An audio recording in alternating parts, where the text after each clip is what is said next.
So hey guys, welcome back. তো কেমন আছো তোমরা? রাফি আমি শুধু তোমার সিজন 2 পার্ট 20 নিয়ে এসে পড়ছি। তো শুরু করা যাক। তখন মেঘলা বলল, তোর কখনো ভালো হবে না, দেখে নিস।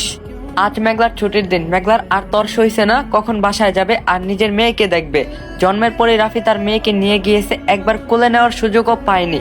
তাই মেঘলা অস্থির হয়ে গিয়েছে। এই 3 দিন নাবিল মেঘলার সাথে ছিল, অন্য কেউ না থাকায় নাবিল 3 দিন বাসায় যাওয়ার সুযোগ পায়নি। নাবিল হাসপাতালের সব ফর্মালিট শেষ করে রুমে আসতেই মেঘলা অস্থির হয়ে বলে উঠলো, এবার আমরা যাব না, এবার আমরা বাসায় যাব না।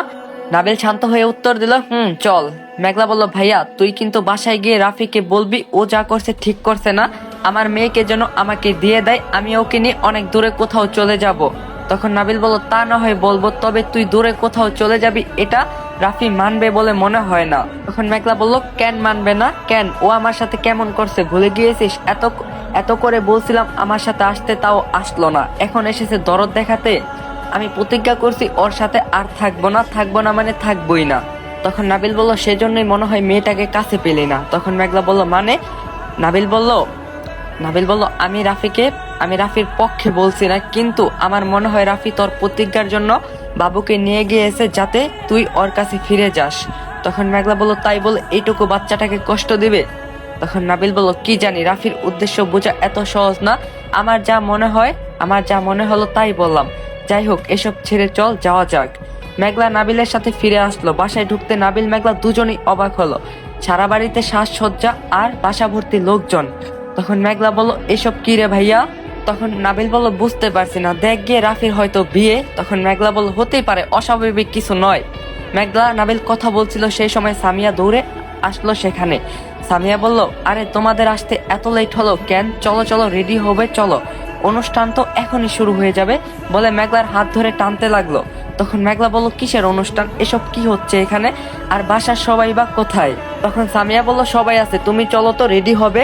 আর এসব আকশিতার জন্য। তখন নাবিল বেশ বিরক্ত নিয়ে জিজ্ঞাসা করলো, এই নতুন চরিত্রটা আবার কে? তখন সামিয়া বলল, সে কি, আপনি সব ভুলে গিয়েছেন নাকি? মেঘলার মেয়ের নামই তো আকশিতা, আজর আকিকা, এই এই তো এত আয়োজন। তখন নাবিল বলল, নিশ্চয়ই রাফি এসবের ব্যবস্থা করছে, তাই না? টাকা খরচ করলে সব ঠিক হয়ে যায়। কি সুন্দর লজিক। তখন মেঘলা বলল, একদম ঠিক বলছিস, নিজেকে কি মনে করে নিজেই জানে। তখন সামিয়া বলল, রাগারাগি বাদ দাও তো, এসব নিয়ে পরে কথা বলা যাবে, এখন চলো। তখন মেঘলা বলল, আমার মেয়ের আকিকা আর আমি নিজেই জানি না, ব্যাপারটা একটু কেমন হয়ে গেল না? তখন সামিয়া বলল, সেটা তো আমি জানি না, রাফি ভাইয়া বলল তোমাকে নিয়ে রেডি করে দিতে, তাই নিতে এসেছি। তখন মেঘলা বলল, আপু, আমার অনুষ্ঠানে আনন্দ করার মতো মন মানসিকতা নেই। কিসের রেডি বলো তো?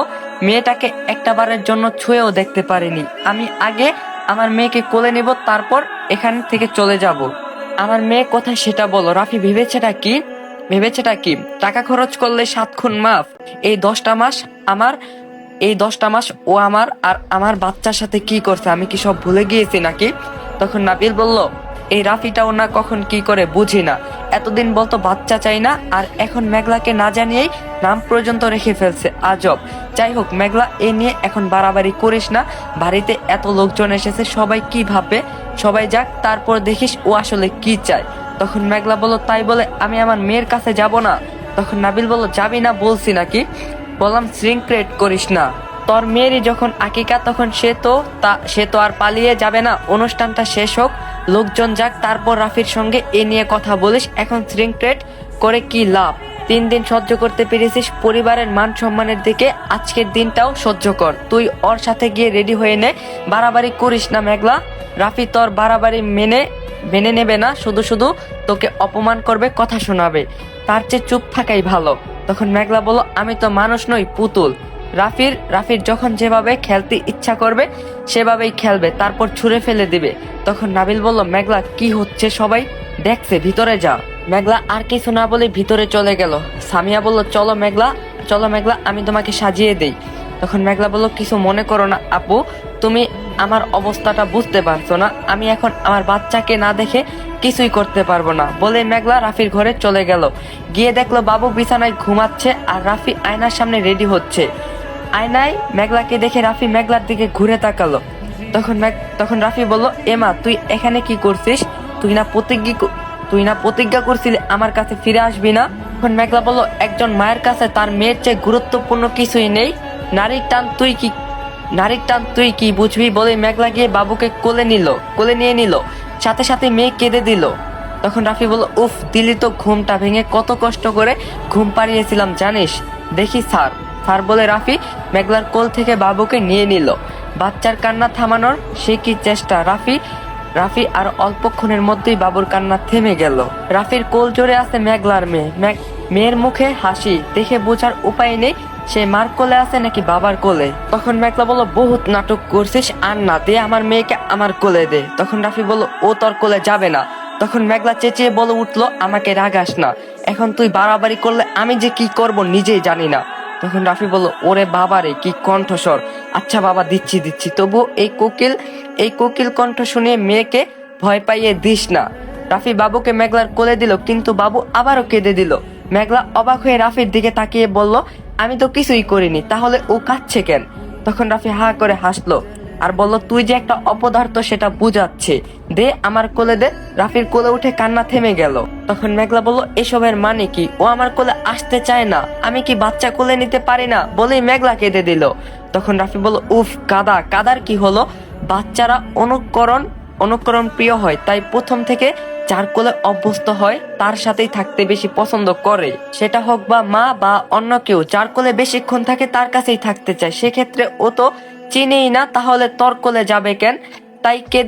তাই কেঁদে দিয়েছে, কারণ ও তোকে চিনে না। এখন জোর করে কোলে নিলে কান্নাকাটি করবে, ওকে কাঁদানোর কোনো মানেই হয় না। একলা কাঁদতে কাঁদতে বলল, তার মানে ও আমার কোলে আসবে না? আমাকে আর আমার বাচ্চাকে আলাদা করেই ছাড়লি, এবার শান্তি হয়েছে?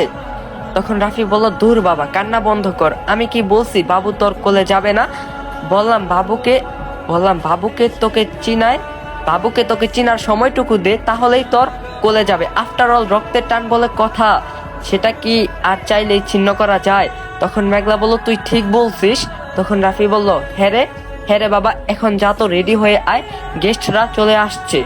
তখন মেঘলা বলল, তুই তো ওকে পৃথিবীতে আনতে চাসনি, তাহলে এত আয়োজন করলি কেন? তখন রাফি বলল, আনতে চাইনি, কিন্তু এসেছে যখন তখন ওর পরিচয়টা তো সবাইকে জানাতে হবে, তাই না? তখন মেঘলা বলল, তুই আমাদের বিয়ের কথা সবাইকে জানানোর জন্য এত কিছু করছিস? তখন রাফি বলল, সেটা তো একটু পরে জানতে পারবি, এখন যা তো। রাফি সামিয়াকে ডেকে মেঘলাকে নিয়ে যেতে বলল।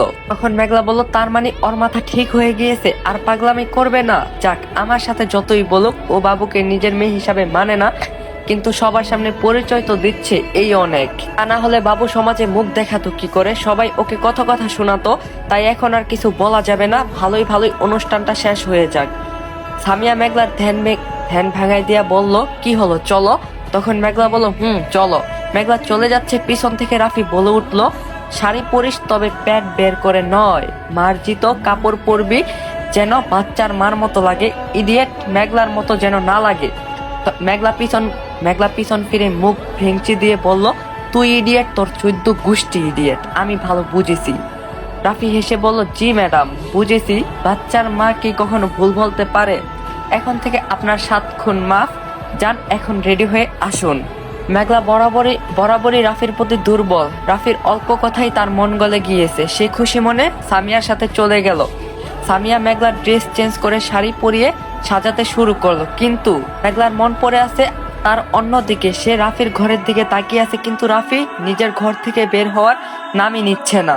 কিছুক্ষণের মধ্যেই বাড়ি ভর্তি লোকজন এসে হাজির হলো। রাফির সকল আত্মীয় স্বজন, বন্ধু বান্ধব, পাড়া প্রতিবেশী, অফিসের স্টাফ, সবাইকে দাওয়াত দেওয়া হয়েছে অনুষ্ঠানে। সামিয়া মেঘলাকে রেডি করে নিয়ে নিচে নেমে এলো। মেঘলা নিচে নেমে বুঝতে পারলো সবাই যেন তার জন্য অপেক্ষা করছে। মেঘলা নেমেই তার পরিবারের সবার কাছে গেল। নাবিল বলল, রাফিটা পারেও বটে, এই তো রেগে আগুন হয়েছিলি, এখনই মুখে হাসি ফুটে গেল। তখন মেঘলা বলল, ভাইয়া কি যে বলিস? তখন নাবিল বলল, তোরা সবসময় হাসি খুশি থাক, সেটাই তো আমি চাই রে। বাচ্চার মা হয়েছিস, এবার তো নিজের ভালোটা বুঝতে শিখ, আর পাগলামি করিস না, কেমন? রাফি অন্যায় করছে জানি, তবু শেষ পর্যন্ত তোর মেয়েকে নিজের মেয়ের পরিচয় দিচ্ছে। অন্তত মেয়ের জন্য রাফিকে ক্ষমা করে দে মেঘলা। বাবুকে নিয়ে যদি কোথাও চলে যাস, তুই কি স্বাচ্ছন্দ্যে বড় করতে পারবি? টাকা ছাড়া এই পৃথিবীতে কোনো মূল্য নেই, আর যদি টাকার ব্যবস্থা করতেও পারিস, এই সমাজে একদল লোক তোকে ফতুয়া ফতুয়া দিবে আর একদল তোর সম্মান নিয়ে টানাটানি করবে, তখন তোর তখন তোর মেয়ে বড় হয়ে নিজের কি পরিচয় দিবে, সমাজে ওর পরিচয় কি হবে বুঝতে পারছিস? বাবার পরিচয় সন্তানের সবচেয়ে বড় পরিচয়। তাই আগে যা হয়েছে ভুলে গিয়ে সংসারে মন দে, নিজের সংসারটা গুছিয়ে নে মেঘলা। তখন মেঘলা বলল, এভাবে তো ভাবিনি, তুই ঠিক বলছিস ভাইয়া, আমি আর কোনো অশান্তি করব না, তুই দোয়া করিস আমি যেন রাফির মন জুগিয়ে চলতে পারি। তখন নাবিল বলল, স্বামী সন্তান নিয়ে সুখী হ, রাফিকে কেউ চিনুক আর না চিনুক আমি চিনি, ও তোকে ভালোবাসে, এতে কোনো ভুল নেই মেঘলা। নাবিল মেঘলা কথা বলছিল, তখন রাফি বাবুকে কোলে নিয়ে নিচে নেমে আসলো, সবার মাঝখানে এসে দাঁড়ালো। রাফি তারপর বাবুকে দোলনায় শুইয়ে দিল। রাফি বলল, সবার মনে নিশ্চয়ই একই প্রশ্ন ঘুরছে, আপনাদের এখানে কেন দাওয়াত দেওয়া হয়েছে তাই না? আসলে আজকে আকশিতার আকিকা, এবার পরিচয় করিয়ে দেই আকশিতাকে, বলে রাফি মেঘলার দিকে তাকিয়ে বলল, কিরে ওখানে দাঁড়িয়ে কেন আছিস, সামনে আয়। রাফির কথা শুনে নাবিল মেঘলাকে এগিয়ে দিল। মেঘলা গিয়ে রাফির পাশে দাঁড়াতেই রাফি বলল, মেঘলাকে তো সবাই চেনেন, আকশিতা মেঘলার মেয়ে। রাফি এটা বলতেই অনেকে অবাক হলো, কারণ মেঘলার যে বিয়ে হয়েছে সেটা গোটা কাজন চাকরা সবারই অজানা। তাই মেঘলার এক দূর সম্পর্কের একজন লোক রাফি আর মেঘলার সামনে দাঁড়িয়ে বলল, মেঘলার বিয়ে হলো কবে আর বাচ্চাই হলো কবে, বাচ্চার বাবা কোথায়? রাফি তুই বাচ্চার বাবা? তখন রাফি বলল, কি যে বলো ফুপি, আমার বাচ্চা হলে আগে ঋষিপনের আয়োজন করতাম, তারপর বাচ্চার আকিকা। রাফির কথা শুনে মেঘলার পায়ের নিচ থেকে মাটি সরে গেল। সে রাফির হাত ধরে ফিস ফিস করে বলল, কি করছিস ভাইয়া, কি সব বলছিস? রাফি মেঘলার কথায় কান দিয়ে বলে উঠল, ফুপি তুমি যা ভাবছো তাই ঠিক ভাবছো, এই বাচ্চার বাবাকে আমরা কেউ জানি না, ইনফ্যাক্ট মেঘলা নিজেও জানে না। আসলে একসাথে অনেকের সাথে সম্পর্ক থাকলে যা হয় আর কি। কথাটা শুনে সবাই অবাক হয়ে রাফির দিকে তাকালো। মেঘলার বোঝার বাকি রইল না, মেঘলাকে অপমান করার জন্যই রাফি এত আয়োজন করছে। ইতিমধ্যে মেঘলার চোখ ভিজে গিয়েছে, কিন্তু রাফির মুখ এখনো থামেনি। বলো, বাচ্চাটা জারজ হলেও ও যেহেতু পৃথিবীতে এসেছে, আমাদের তো একটা দায়িত্ব আছে তাই না? বোনের মেয়েকে তো আর রাস্তায় ফেলে দিতে পারি না। বাবা মা তাদের ফুর্তির জন্য বাচ্চা জন্ম দিয়েছে, কিন্তু বাচ্চাটার তো কোনো দোষ নেই। তাই আমি সিদ্ধান্ত নিয়েছি ওকে আমার কাছেই রাখবো, আজ থেকে আমার পরিচয় বড় হবে। যদিও জারজ, তবুও বাবার পরিচয় দিব। জারজ শব্দটা শুনে মেঘলা প্রচন্ড রেগে গিয়ে রাফির গালে ঠাস করে একটা থাপ্পড় বসিয়ে দিল। মেঘলা চোখ মুছে চোখ বন্ধ করে দীর্ঘশ্বাস নিয়ে বলে উঠল, আপনারা এত মহৎ না হলেও চলবে, আমার মেয়ের বাবার পরিচয় কোনো দরকার নেই, ওকে বড় করতে ওর মাই যথেষ্ট। ধন্যবাদ বলে বাবুকে কোলে নিতে গেল। মেঘলা যথারীতি বাবুকে দিয়ে দিল। তখন রাফি বলল, আরে যা বলার আমাকে বল, ওকে কাঁদাচ্ছিস কেন? বলে যেতে হাত বাড়ালো। মেঘলা চেঁচিয়ে উঠলো। মেঘলা বলল, খবরদার আমার কাছে আসবি না। কাঁদছে কাঁদুক, কাঁদতে কাঁদতে মরে যাক, আমার বাচ্চা আমি বুঝবো, ওকে কিভাবে রাখবো এতে কারোর কিছু বলার নেই। নাবিল সহ বাসার সবাই রাফির ব্যবহারে হতবাক। নাবিল কি বলবে বুঝতে পারছে না। মেঘলা বাবুকে নিয়ে যেতেই চাইলো, রাফি মেঘলার হাত ধরে ফেললো। রাফি বলল, আজব, আমি খারাপ কি করছি? তখন মেঘলা বলল, চমৎকার, তুই কি করছিস? তুই কি করিসনি? আমার বাচ্চাকে জারজ বলছিস, তাও তুই কিছু করিসনি? তখন রাফি বলল, একটা দুশ্চরিত্র নষ্ট মেয়ে হয়ে এত ভাব দেখাস কি করে? কতজনের সাথে সম্পর্ক ছড়িয়েছে, তার হিসাব তুই নিজেই জানিস না। এই বাচ্চাটা তো নষ্টামির ফল, তারপরও আমি ওর দায়িত্ব নিতে চেয়েছি, এটাই বেশি নাকি? তখন মেঘলা বলল, আমি শেষবারের মতো বলছি, আমার মেয়েকে জারজ বলবি না। তখন রাফি বলল, জারজকে জারজ বলবো না তো কি বলবো? তখন মেঘলা বলল, চুপ কর, তুই আর একটা কথাও বলবি না, আমার মেয়ে জারজ না, ওর বাবার পরিচয় আছে। তখন রাফি বলল, তো সবার সামনে বল, কে তোর বাচ্চার বাবা? তখন মেঘলা বলল, হ্যাঁ বলবো, আজ আমি সব বলবো, নিজের জন্য নয় আমার মেয়ের জন্য বলবো। সবাই বলে আমি পাগলামি করি, ভুল করি, কিন্তু কেউ জানে না আমি কেন এসব করি। আমার জীবনের সবচেয়ে বড় ভুল কি জানিস? তোকে ভালোবাসা। তোকে যদি ভালো না বাসতাম আমাকে সুইসাইড করার চেষ্টা করতে হতো না। আমি সুইসাইড করতে না চাইলে আমার বাবা মা আলাদা হতো না। বাবা মা আলাদা না হলে মাম্মাম আমাকে ছেড়ে যেত না। আজ মাম্মাম বেঁচে থাকলে আমার এই অবস্থা হতো না। আমার এই অবস্থার জন্য একমাত্র তুই। তবু আমি কিছু বলছি না। আমি কিছু বলিনি। তুই যা যা করছিস, হ্যাঁ তুই যা যা করছিস হ্যাঁতে হ্যাঁ মিলিয়েছি, প্রতিবাদ করিনি, কিন্তু তুই আর তোর মা মিলে আমার জীবনটা নষ্ট করে দিয়েছিস ভাইয়া। এখন আমার মেয়ের পিছনে লেগেছিস, কিন্তু কোনো কান খুলে শুনে রাখ, আমি বেঁচে থাকতে আমার মেয়ের কোনো ক্ষতি হতে আমি দিব না। মা মারা যাওয়ার পর তোদের বাসায় এসেছিলাম, ভেবেছিলাম এটা হয়তো আমার জন্য সবচেয়ে নিরাপদ স্থান, এখানে নিশ্চিন্তে সারাটা জীবন কাটিয়ে দিতে পারবো, কিন্তু ধারণা ভুল ছিল। এখানে এসে অপমান, লজ্জা আর অবহেলা ছাড়া কিছুই পাইনি। নাবিল ভাইয়া আর ছোট মা না থাকলে হয়তো অনেক আগেই শেষ হয়ে যেতাম। সবার জীবনে ভালোবাসা আসে আশীর্বাদ হয়ে, কিন্তু আমার বেলাতে অভিশাপ হয়ে এসেছিল। তুই যখন আমাকে ভালোবাসতে শুরু করলি, বড় মা আমাকে তোর কাছ থেকে সরাতে জঘন্য খেলায় মেতে উঠলো। আমি একদিন তোর ওয়াশরুমে শাওয়ার নিচ্ছিলাম, আমার গায়ে কোনো কাপড় ছিল না। আমি জানি না বড় মা কিভাবে সেটা ভিডিওটা করছিল। আর সেদিন থেকে বড় মা আমাকে সেই ভিডিওটা দিয়ে ব্ল্যাকমেল করতে শুরু করে।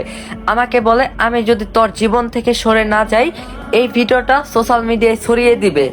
হ্যাঁ, আমি হয়তো তোকে সেটা বলতে পারতাম, কিন্তু বলার পর যদি বড় মা ভিডিওটা ছেড়ে দিত, তুই বড় মাকে যত যাই শাস্তি দিতি, আমার সম্মান তো ফিরে আসতো না। আর তুই কি এটা মানতে পারতি যে তোর মেঘলাকে অন্য ছেলেরা দেখেছে? জানি পারতি না। তাছাড়াও আমি জানি মা ছাড়া একটা সন্তান কতটা অসহায়। নিজের মাকে হারিয়ে সেটা হারে হারে বুঝেছি। তাই আমি চাইনি তুই আর তোর মা আলাদা হয়ে যা। তারপর তুই যখন জেরিনকে বাসায় নিয়ে আসলি আর আমার কথায় তুমি মায়ের মৃত্যুবার্ষিকী যাসনি, তখন আমার রাগ হচ্ছিল। আমি ভেবেছিলাম তুই আমাকে ভালোবাসিস না, তাই রাগে সেদিন সিদ্ধান্ত নিয়েছিলাম তোকে ছেড়ে চলে যাব। যাওয়ার আগে তোকে একটু কষ্ট দেওয়ার জন্য নীরবের সাথে এসব করছিলাম। কিন্তু পরে যখন নিজের ভুল বুঝতে পেরেছিলাম, তখন আমি তোর কাছে থাকতে চেয়েছিলাম, বারবার বলছিলাম ক্ষমা করে দে, কিন্তু তুই আমাকে ক্ষমা করিসনি। আমি নিজেই নিজের কাছে হেরে গিয়েছিলাম, কারণ তুই আমাকে অবিশ্বাস করছিলি। আমার ভালোবাসা হেরে গিয়েছিল, তুই বিশ্বাস করেছিলি আমি খারাপ। এত অনুরোধের পরও তুই আমাকে আমার বাবা মার কাছে রেখে এসেছিস। আমি তোকে কতবার ফোন করছি, কিন্তু তখন তুই ফোন তুলিসনি। তখন আমি ভেবে নিয়েছিলাম তুই আমাকে ভালোবাসিস না, তাই বিয়ে করে এ দেশ থেকে পালাতে চেয়েছিলাম। তুই কোনোদিন আমাকে বুঝিসনি, নিজের যেভাবে ইচ্ছা হয়েছে সেভাবে ভালোবেসেছিস। আমার মতো করে বাঁচতে পারিসনি কখনো, আমাকে সুযোগ দিসনি নিজের কথা বলার। আমি নষ্ট নই, তুই ছাড়া কোনো ছেলে আমাকে স্পর্শ করেনি। আকশিতা তোর মেয়ে। বলেই মেঘলা হাউমাউ করে কাঁদতে শুরু করলো। আমি চলে যাচ্ছি ভাইয়া, আর কখনো তোর জীবনে ফিরবো না। দোয়া করি তুই সুখী হ। রাফি মেঘলার কাছে গিয়ে বলল। রাফি বলল, আমাকে ক্ষমা করে দে প্লিজ, আমি তোর কাছে থেকে সত্যিটা জানার জন্য। তখন মেঘলা বলল, চুপ কর, আমি আর কিছু শুনতে চাই না। জানি তুই আমাকে ভালোবাসিস, আর ভালোবাসিস বলেই অন্য কারোর বাচ্চাকে নিজের বলে পরিচয় দিতে চেয়েছিলি, কিন্তু আমার যে এই ভালোবাসাটা চাই না রে। একসাথে থেকে সুস্থ স্বাচ্ছন্দ্যে জীবন যাপন করা ভালোবাসা আমি চাই। আমি এমন ভালোবাসা চেয়েছিলাম যেখানে তুই আমাকে চোখ বন্ধ করে বিশ্বাস করবি, আমাকে কখনো অসম্মান করবি না, কিন্তু তুই পারিসনি। হাত ছাড় ভাইয়া, তোর কাছে হাত জোর করে অনুরোধ করছি, এবার আমাকে মুক্তি দে। তখন রাফি বলল, মেঘলা আমার কথাটা একটু শোন। তখন মেঘলা বলল, জানি তুই না চাইলেও আমি এখানে থেকে যেতে পারবো না, কিন্তু জোর করে ভালোবাসা হয় না রে। তাই বলে ভাবিস না আমি তোকে ভালোবাসি না, আমি তোকে ভালোবাসি। আর আমি এটাও জানি তুই আমায় ভালোবাসিস, কিন্তু তোর তোর করা ভুলের জন্য আমরা আর কখনো এক হতে পারবো না। মেয়ের বাবা হয়ে তুই কখনো তোর মেয়ের কাছে যেতে পারবি না। যে মেঘলাকে না দেখে তুই থাকতে পারিস না, তাকে আর কখনো চোখের দেখাও দেখতে পারবি না। এটাই তোর শাস্তি। আমার ভালোবাসা পাওয়ার কোনো যোগ্যতা তোর নেই, এটা মেনে নে। আমাকে আর বাধা দিস না। আমি কোনো ভুল করে থাকলে ক্ষমা করিস। ভালো থাকিস, নিজের পছন্দ মতো কাউকে বিয়ে করে নিস। আসছি, খোদা হাফেজ। নাবিল ভাইয়া, আমাকে একটু স্টেশন পর্যন্ত পৌঁছে দিবি প্লিজ। গাইস, আজকের পার্টটা এখানে এন্ড করলাম। আরেকটা রিকোয়েস্ট, পার্ট আমি 20 মিনিটে দিছি, তোমাকে কথা মতো তোমাকে মনের আশা পূরণ করছি।